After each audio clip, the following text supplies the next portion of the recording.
기쁘고 참된 평화가 거기만 있으리라. 내 주여 내 맘부터 그곳에 있게 하소서. 그곳은 빛과 사랑이 언제나 넘치옵니다. 음악 높은 이 길을 싸우며 나아갑니다. 다시금 기도하오니 내 주여 인도하소서. 내 주여 내 맘 붙드사 그곳에 있게 하소서. 그곳은 빛과 사랑이 언제나 넘치옵니다. 내 주를 따라 올라가 저 높은 곳에 우뚝 서 영원한 복락 누리며 즐거운 노래 부르리. 내 주여 내 맘 붙드사 그곳에 있게 하소서. 그곳은 빛과 사랑이 언제나 넘치옵니다. 한번 따라 하십시다. 하나님 나라를 바라며 살자. 사랑하는 여러분, 하나님은 세상 만물을 창조하신 다음 우리 인류에게 많은 선물을 주셨습니다. 그런데 그 선물 중에 제일 중요한 선물은 바로 메시아에 대한 소망이라는 선물인 줄 믿으시기를 바랍니다. 그래서 성경은 그것에 대한 사실을 밝히 증거하고 있어요. 그래서 성경 히브리서 11장 13절 16절의 말씀을 보면은 우리 믿음의 선배들은 우리가 현재 살고 있는 이 세상은 참 고향이 아니고 잠시 나그네로 와 있었음을 알았고 그래서 하늘에 있는 참 고향을 그리하며 살았다. 그렇게 말씀하고 있어요. 그렇기 때문에 그들은 세상에 마음을 빼앗기지 않고 하나님을 바라보고 살 수가 있었던 거예요. 하지만 우리가 볼 수 없는 하나님 나라를 바라보며 산다는 게 그리 쉬운 일이 아니에요. 단지 하나님의 약속만을 믿고 막연히 그 나라를 꿈꾸면서 이 세상의 모든 것을 포기하리란 대단히 어려운 일인 거예요. 그런데 믿음의 사람들은 하나님의 약속을 이렇게 믿었거나 그 믿음으로 말미암아 소망이라는 하늘나라를 갈 수 있었던 거예요. 그 중에서 가장 대표적인 사람이 바로 누굽니까? 우리 믿음의 조상 아브라함이에요. 아브라함은 하나님께로부터 여러 차례 이렇게 믿음의 시험을 받았어요. 그래서 아브라함에게 내리신 하나님의 첫 번째 믿음의 시험은 그가 그의 고향을 떠나라는 명령이었어요. 그래서 하나님께서 가라고 지시하신 곳은 아브라함이 전혀 알지 못하는 낯선 타향이었어요. 그러나 아브라함은 그대로 순종했다고 히브리서 기자는 11장 히브리서 11장 8절에 기록을 하고 있어요. 자, 두 번째 시험은 아내와 함께 겪은 시험이 있는데 무지한 아브라함에게 하나님께서는 아들을 주시겠다고 약속하셨어요. 그러나 아브라함에게 아들은 100세가 되도록 생기지를 않았어요. 그런데 그의 아내 사라가 아기를 낳을 수 없을 때가 되었으니 하나님은 그 약속을 이루어 주셨어요. 자, 그 이전에 아들을 낳게 해주면 뭐예요?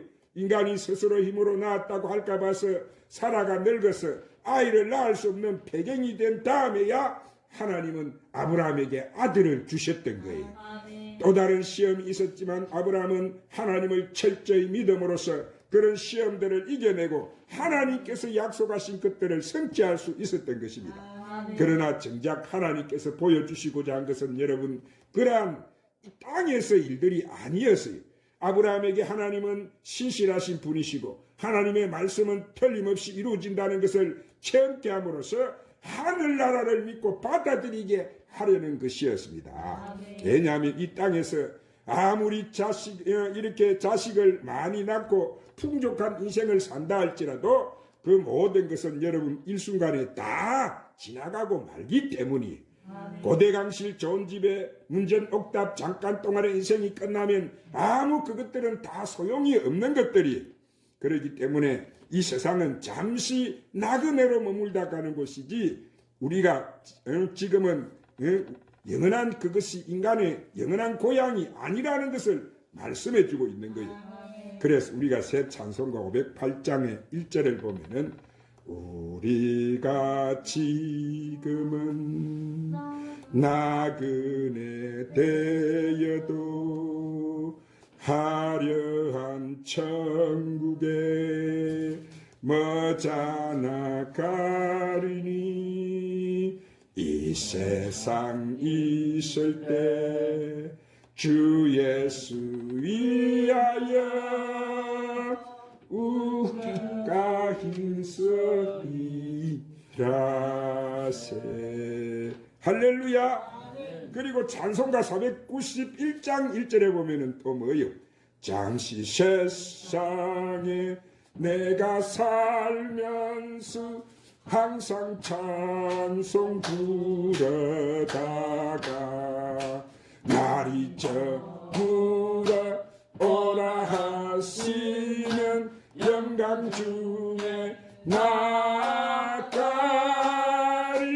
열린 천국문 내가 들어가 세상 짐을 내려놓고 빛난 혈류관 받아 쓰고서 주와 함께 길이 살리. 할렐루야. 요즘 저는 산에 기도하러 올라가면 딱 이 찬송만 나와요. 왜 그런지 성령님께서 이 찬송을 줘요. 491장하고 492장하고 이 찬양을 제가 매일 드리는데, 자, 오늘 본문 히브리서 기자는 그래서 이렇게 믿음으로 사신 분들을 다 열거하고 난 다음에 말하기를 히브리서 11장 15절에 보면은 저희가 나온 바 본향을 생각하였더라면 돌아갈 기회가 있으려니 이렇게 하였고, 그리고 11장 16절에 히브리서 11장 16절에 보면은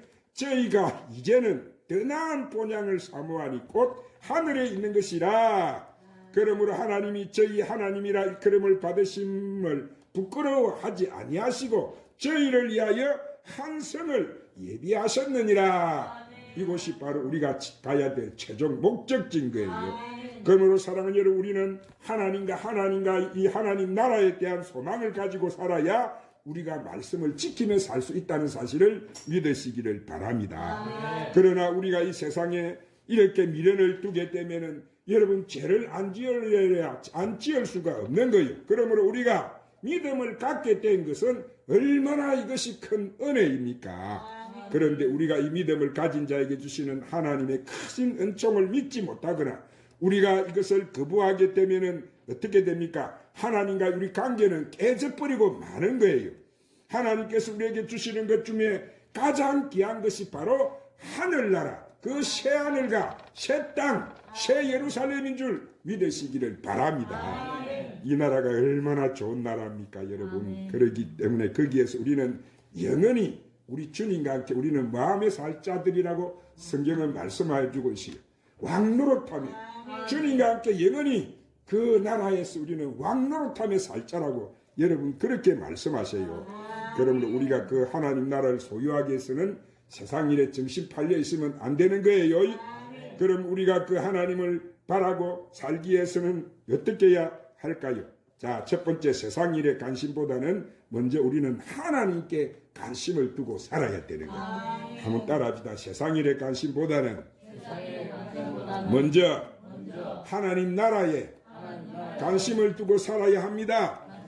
그래서 누가복음 12장에 예수님은 우리에게 뭐라고 말씀하세요? 우리의 재물을 땅 위에만 쌓아둘 생각을 하지 말고 하늘에 쌓아두도록 하라고 권면하세요.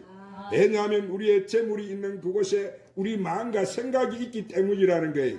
그러면 우리가 재물을 땅에만 쌓아둘 생각을 하게 되면은 하나님 나라에 관심을 갖지 않게 되거니와 그 나라에 가기 위한 준비를 소홀히 할 수밖에 없다는 거예요. 오늘 사랑하는 여러분, 현재 여러분의 믿음은 하늘나라에 대한 관심을 얼마나 가지고 있어요.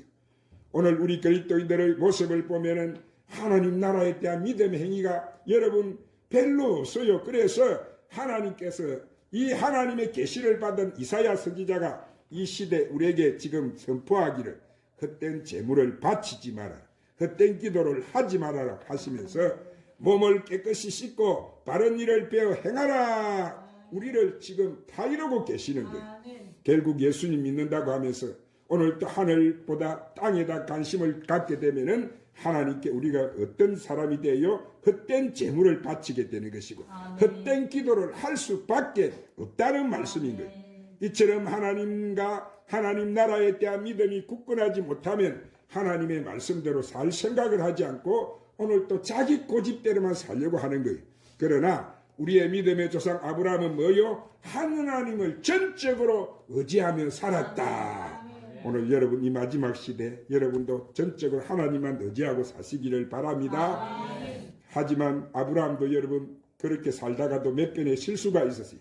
하나님께서 주신다는 아들이 100살이 가깝도록 생기지를 않자 사라가 시키는 대로 아내의 종을 첩으로 맞아들여서 자식을 낳았던 거예요. 그러나 그 결과는 얼마나 그 아브라함의 가정이 가정적으로 아픔을 겪었는지 모릅니다.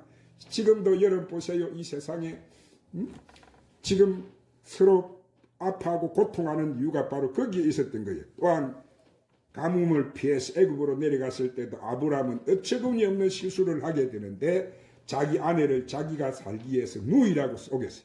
그것은 여차하면 자기는 빠져 도망가고 아내만 희생시키려는 수작이에요. 이 사실이 애굽 사람들에게 발각됐고 그로 말미암아 아브라함은 큰 창피를 당해야 했어요. 오늘 우리 주변에도 하나님의 도움을 받아서 살 생각을 하지 않고 오늘 또 자기 깨를 동원해서 부정한 방법으로 인생을 사는 사람들이 얼마나 많아요. 여러분 진정 우리 자신은 과연 하나님을 내가 전적으로 의지하며 산다고 말할 수 있는지 오늘 우리는 이 시점에서 이 말씀을 들으면서 우리는 여러분 점검해 보아야 되는 거예요. 그래서 하나님은 이사야 선지자를 통해서 오늘 우리에게 양자택일할 것을 강력히 경고하고 있습니다. 자, 오늘 그 말씀이 뭐예요? 이사야 1장 19절 20절에 너희가 내 말을 듣고 도움을 받으려 한다면 땅에서 나는 좋은 것을 먹을 수 있을 것이고 만일 너희가 계속 내게 등을 돌리고 내 말을 듣지 않는다면 너희 원수에게 칼에 맞아 죽으리라. 이런 무서운 경고를 주고 있습니다. 그리고 이사야 1장 19절 20절에도 너희가 절개 순종하며 땅의 아름다운 소산을 먹을 것이요 너희가 거절하면 배반하면 칼에 삼키우리라. 여호와 입의 말씀이니라. 누구의 말씀이라고요? 지금 우리에게 주시는 하나님의 말씀이에요. 할렐루야. 오늘 사랑하는 여러분, 이 말씀 앞에 여러분은 어떻게 하시겠어요? 하나님께서 우리에게 요구하시는 것은 그리 무거운 숙제가 아니에요. 하나님께서 주시겠다고 하는 이 도움을 받아 살 생각만 하면 되는 거예요. 단 하나님의 도움을 받아 살 때 그 삶의 목적이 어디여야 된다고 말씀하여요? 저 위의 것, 저 위의 것. 오늘 우리 목적이 하늘나라가 되어야 된다. 아멘. 그래야 그 도움이 효과적이거니와 하나님이 기뻐하시는 삶을 우리가 살 수 있다는 거예요. 자, 두 번째로 우리를 향하신 하나님의 뜻은 우리의 참 고향인 천국으로 우리를 인도해 가시는 거예요. 한번 따라합시다. 우리를 향하신 하나님의 뜻은 우리의 참 고향인 천국으로 우리를 인도해 가시는 것입니다. 할렐루야. 이 아브라함이 하나님의 명령을 따라 순종할 수 있었던 것은 뭐요? 첫째로 그가 하나님을 굳게 믿었다는 것이에요. 둘째는 하나님께서 하늘 도성으로 데려다 주시리라는 확신을 가지고 기다리며 살았기 때문이에요. 그래서 히브리서 11장 13절의 말씀처럼 이 세상은 참 고향이 아니고 잠시 나그네로 와 있는 곳임을 알아서 하늘에 있는 참 고향을 그리하며 살아라. 그렇습니다. 참으로 우리가 그렇게 살게 되면은 하나님은 틀림없이 우리를 하늘나라로 인도해 주실 줄로 믿습니다. 어떤 사람이 태어나서 소경으로 태어났어요. 그런데 그의 어머니는 그의 아들에게 세상의 아름다움을 최대한도로 설명해서 그 아이를 이해시키려고 노력했어요. 이 사람이 어느 정도 성장했을 때 안과 수술로 명성 있는 어느 의사의 소식을 듣고 아들을 데리고 가서 의사에게 수술을 받게 했어요. 자, 수술이 성공리에 끝나서 드디어 그 아이는 세상을 볼 수 있는 사람이 됐어요. 그래서 제일 먼저 그 어머니의 얼굴을 보게 돼요. 그 다음은 창가에 가서 아름다운 꽃들과 풀밭 공중의 새들과 나무를 보고는 엄마의 품속에 달려가서 말을 합니다. 어머니, 이렇게 아름다운 세상에 내가 살고 있다고 왜 진작에 말씀해 주시지 않았습니까? 그렇게 말했어요. 그러자 그의 어머니는 애야, 너에게 그것에 대해 수없이 이야기해 주었지만 내가 느끼지 못했을 뿐이란다. 그렇게 대답했다고. 그렇습니다. 오늘 사랑하는 여러분, 마찬가지로 우리는 하늘나라를 볼 수 있는 영의 눈을 떠야져야 될 줄 믿습니다. 오늘 여러분은 이 설교 듣고 하늘나라를 바라보는 영의 눈이 떠이시기를 축원합니다. 그래야 하늘나라를 우리는 간절히 소망하고 살 수 있을 것이고 이 세상에서 하나님 말씀을 거역하는 죄를 짓지 않게 될 것이라는 거예요. 영국의 유명한 목사였던 요한 웨슬리 목사는 친구로부터 다음 같은 질문을 받았다고 합니다. 자, 당신은 만일 내일 저녁 자정에 죽는다는 것을 안다면 그동안 무엇을 하겠소? 그는 그 물음에 다음과 같은 대답을 했다고 합니다. 지금까지 늘 하던 것을 계속 하지요. 즉 오늘 저녁에는 종전처럼 교회 가서 설교를 하고 내일 아침에는 일찍 일어나 늘 가던 다른 교회에 가서 오후 설교를 하고 저녁에는 마틴 씨 집에 가서 애기를 나누고 그 가족과 같이 기도를 드리고 후에 돌아와서 주님 품에 안겨 편히 쉬고 아침에 천국에서 깨어날 것입니다. 그렇게 대답을 했다고 합니다. 맞습니다. 여러분, 우리도 이 같은 확신 있는 오늘 또 우리는 천국에 대한 소망을 가지고 살아야 될 줄 믿습니다. 마지막으로 우리는 세 번째로 우리는 그 좋은 하늘나라를 바라보면서 항상 준비하고 살아야 돼요. 한번 따라합니다. 우리는 그 좋은 하나님 나라를 바라보며 항상 준비하며 살아야 합니다. 자, 예수님 오늘 본문에 보세요. 누가복음 12장 35절 40절에 어떻게 우리가 그것을 준비하며 살아야 하는 것을 지금 가르쳐주고 계신데, 그래서 오늘 본문에 뭐라고 하십니까? 누가복음 12장 35절에 허리에 띠를 띠고 등불을 켜고 서 있으라 하셨고, 36절에는 너희는 마치 그 주인이 혼인집에서 돌아와 문을 두드리며 곧 열어주려고 기다리는 사람과 같이 떼라 이렇게 하셨고, 또한 그 아래 37절에도 주인이 와서 깨어있는 것을 보면은 그 종들이 복이 있으리로다. 내가 진실로 내게 이르노니 주인이 띠를 띠고 그 종들을 자리에 앉히고 나와 수종하리라 그래서. 그리고 누가복음 12장 38절에서도 주인이 혹 이경이나 혹 상경에 이를지라서 종들이 이같이 하는 것을 보면 그 종들이 복이 있으리라 그러셨어요. 그리고 39절에서도 그 아래 너희는 아는 바니 집주인이 만일 도적이 어느 때 이럴 줄 알았더라면 그 집을 뜰지 못하게 하였으리라 그러셨고, 40절에는 이러므로 너희도 예비를 하고 있으라 생각지 않는 때 인자가 오리라. 자, 이 말씀을 정리하면 첫째가 뭐예요? 주인이 두드리면 끝 열어주려고 준비하며 기다리고 있으라는 것이고, 둘째는 주인이 어느 때 오더라도 맞이할 준비를 하고 있으라는 것이고, 그것이 깊은 밤중에라도 그렇게 하는 자가 바로 복이 있는 자다. 지금 예수님이 그 말씀 해주고 계시는 거예요. 할렐루야. 제 2차 세계대전이 막바지에 이르렀을 때에 미국은 일본 히로시마에 원폭을 투하하기 전에 몇 번이나 비행기가 와서 전단지를 뿌리면서 멀리 그 히로시마에서 떠나라고 경고를 했어요. 작은 쪽지 큰 전자진을 경고문으로 해서 히로시마 전역에 뿌렸던 거예요. 그럼에도 불구하고 일본 사람들은 이것을 갖다가 믿지를 않았어요. 그들은 이 경고를 무시하기도 했고 비웃기도 했어요. 자, 이는 필시 미국이 전쟁에 지는 것을 은폐하는 것이라고 생각을 했어요. 소수의 사람들만이 그 경고를 듣고 피신을 했을 뿐이에요. 자, 결국 미국의 B-29 비행기는 높은 하늘에서 폭탄 하나를 떨어뜨리고 갔어요. 그러자 히로시마에 떨어진 그 원자 폭탄은 불과 3초 만에 30만 명이 그 여러분 원자 폭탄의 불에 다 죽고 말았어요. 일본은 여러분 결국 그 죄값을 치르고 말았던 거예요. 그러나 이 히로시마 사람들이 죽임을 당하게 된 1차적인 원인이 뭐예요? 그들이 뭘 믿지 않았기 때문에, 경고를 믿지 않았기 때문에. 마찬가지로 오늘 우리가 주님 오실 날, 주님이 곧 오신다고, 주님이 오실 때가 다 됐다고, 주님이 오시게 된다고 하나님은 오늘 지금 터키나 저런데 지진이 일어난 것을 눈으로 보여주면서 너희들이 정신을 차리라, 내가 올 것들을 준비하고 있으라, 그렇게 메시지를 주도 사람들이 여러분 거기에 아무 반응이 없어요. 오늘 이 시대에 하나님의 경고를 우리가 믿지 않고 살고 있는 것이 아닌가. 오늘 우리는 잘 살펴야 될 줄 믿습니다. 여러분, 우리는 하나님 나라에 대한 확신을 가지고 기다려야 되는 거예요. 막연히 하늘나라가 있을 것이란 축적만 가지고 살면 안 되는 거예요. 확고한 부동한 믿음을 가져야 된다 이 말. 주님은 오직 했으면 내가 올 그때 믿음을 보겠느냐 이랬는데, 히브리서 11장 1절에 믿음은 알합시다. 믿음은 바라는 것들의 실상이요 보지 못하는 것들의 증거다. 할렐루야.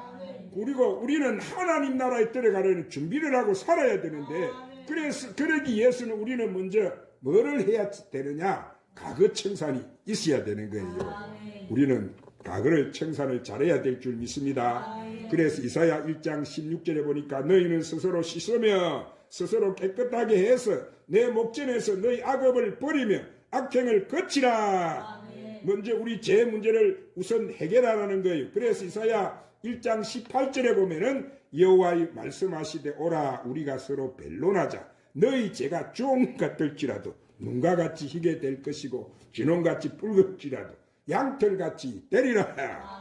할렐루야. 여기서 정의라는 것은 뭐요? 우리가 이사야 1장 17절에 보면 선행을 배우며 공의를 구하고 학대받는 자를 도와주고 고아를 위하여 신원하며 가부를 위하여 변호하라 이랬는데, 여기서 정의란 압제당한 자를 풀어주는 것이고 고아의 슬픔과 가부의 한을 풀어주는 일이라고 했습니다. 오늘 사랑하는, 그러므로 우리는 그리스도인은 하나님 나라에 대한 믿음을 더욱 굳건히 함으로써 정의로운 삶을 살아야 될 줄 믿습니다. 저 나라에서 저런 일이 일어났네 하고 헤매나지 말고, 여러분 이 튀르키예는 우리 행제 나라, 행제. 우리 대한민국이 우리 고구려 때 돌거리라는 나라, 우리 나라가 옆에 있었는데, 똑같은 우리 민족이 그 나라에 돌거리라는 나라에 가서 많이 거기 가서 살았는데, 그 민족이 제2의 돌거리를 창시하면서 지금 이 터키라고 하는 나라가 세워진 거예요. 그래서 우리가 6.25 사변 때, 전쟁 때 그 나라에서 제일 많이 와서 우리나라를 구하기 위해서 피를 흘리고 이랬는데, 우리는 저 눈으로 참상을 보고 있는데 우리가 저 나라를 위해서 기도 많이 해야 될 줄 믿습니다. 최대한 도울 수 있는 대로 하나님이 지금 그 말씀하시는 거예요. 똑같은 행제, 오늘 이 지구촌에 다 행제들이다. 마지막 우리가 무엇을 낼 것을 하나님은 말씀하고 계시는 거예요. 사랑하는, 그러므로 우리 그리스도는 하늘나라에 대한 믿음을 더욱 굳건히 함으로 정의로운 삶을 살아야 할 줄 믿습니다. 우리의 마음이 세상 욕심으로 더러져 있으면 하늘나라가 보이지 않아요. 우리가 더러워지고 우리 마음을 깨끗하게 하려면 우리의 삶의 목적이 어디에 두어야 된다고요? 우리 삶의 목적을 어디에 두어야 된다고? 하나님 나라. 아멘. 이 땅에 두지 마세요. 한순간에 없어져 버리나요? 뭐 가족이 있습니까? 뭐가 있습니까? 거기 아무것도 없지 다. 오직 하늘나라. 아멘. 오늘 주님은 우리를 불러주셨잖아요. 지혜의 것 다 준비해 놓으시고 거기 우리를 데려가시기 위해서 오신다고 약속해 놨는데, 우리는 마음이 세상 욕심으로 더 하늘나라 볼 수 없기 때문에 우리가 들어진 우리 마음을 깨끗하게 하려면은 우리의 삶의 목적을 이렇게 하늘나라에 두라고 주님은 그렇게 말씀하시는 거예요. 그렇지 않으면 세상 욕심에 벗어날 수가 없는 거예요. 그러나 그 결과는 부끄러운 인생이 끝내는 영원한 사망을 당하게 된다는 거예요. 그러나 하늘나라 우리가 소망을 두게 되면 우리 눈이 밝아져서 하나님 나라를 밝히 볼 수 있을 것이고, 이 세상에서 제약된 세상을 멀리할 수 있다는 거예요. 만약 우리가 하나님을 믿노라고 하면서도 죄를 계속 짓게 되는 것은 아직 그 하나님 나라에 대한 확신과 그 나라에 갈 준비를 하지 않고 있기 때문이라는 거예요. 사랑하는 이제 제가 말씀 맺을게요. 하나님께서는 우리를 위하여 뭐를 만들어 두셨다고? 하늘 도성을 만들어 두셨다는 거예요. 그래서 이브리스 기자가 11장 16절에서 분명히 말씀하고 있잖아요. 즉 이것은 우리를 만드시고 사랑하신 하나님께서 정성스럽게 우리를 위하여 준비하신 이 하나님 나라라고 말씀하시는 거예요. 할렐루야. 그러므로 저와 여러분 이 나라에 가기를 간절히 소망하면서 이 시대 열심히 주의 뜻을 실천하는 삶을 사는 저와 여러분 되시기를 주님의 이름으로 축원합니다. 기도하십시다. 주님 오늘도 귀한 생명의 말씀으로 우리를 축복해 주시니 감사합니다. 주님 이 시대 우리에게 큰 믿음 주셔서 우리가 하나님이 우리를 위하여 준비해 주신